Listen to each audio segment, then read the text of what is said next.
entre des géants et des petits hommes verts.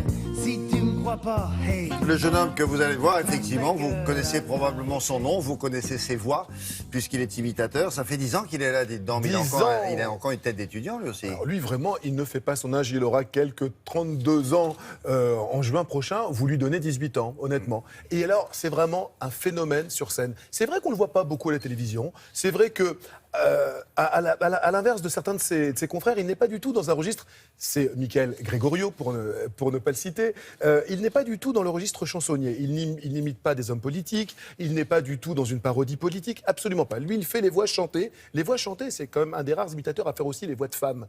Piaf, Mylène Farmer, Barbara Streisand, c'est remarquable. Ce que fait ce monsieur sur scène, c'est vraiment un vrai show. Il aurait pu être chanteur.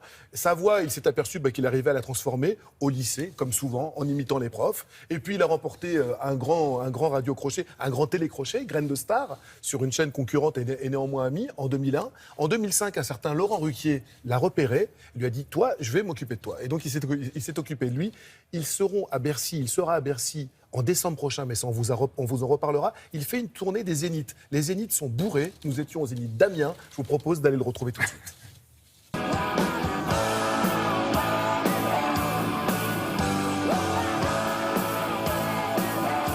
Michael, 10 ans de carrière, ça se fête?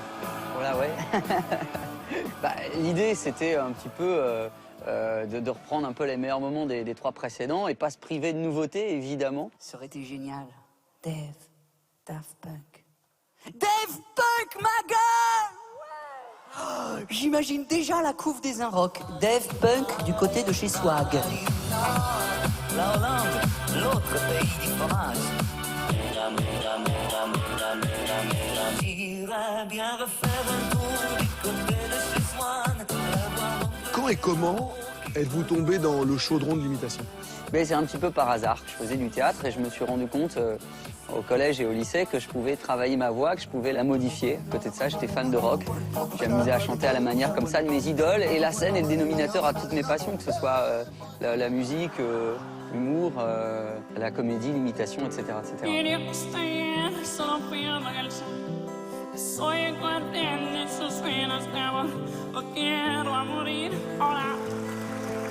Vous pouvez détruire tout ce qui vous plaira et le nerf. Mais le côté chansonnier, l'imitation d'hommes politiques, oui. Ça, vous n'y êtes pas du tout. Dans mon registre, non, effectivement.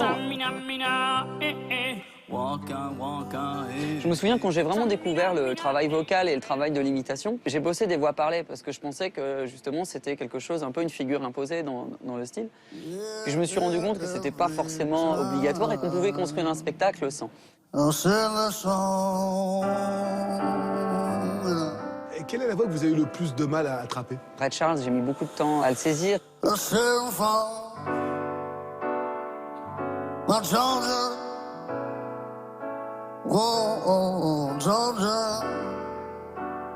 Vous avez besoin d'admirer les personnes que vous imitez? Non, pas toujours. C'est pas obligatoire. Mais c'est vrai que ça joue quand même sur le travail et sur l'orientation du travail. C'est le cas de Vincent Delerme, par exemple. Je suis fan de Vincent Delerme, mais pourtant... Don't need experience to turn me out. You just leave it all up to me. I'm gonna show you what it's all about. Yeah. You don't have to be rich to be my girl. You don't have to be cool. Souvent, on me demande combien vous avez de voix. Moi, je réponds que j'en ai qu'une seule. Tout ce que vous entendez, c'est ma voix, finalement. Et alors, forcément, je lui ajoute de la contrainte pour lui donner de l'effet. Mais ce sont vos oreilles qui rendent l'imitation juste. C'est pour ça que je parle toujours beaucoup de subjectivité dans ce travail-là. Et c'est ça qui m'intéresse aussi beaucoup.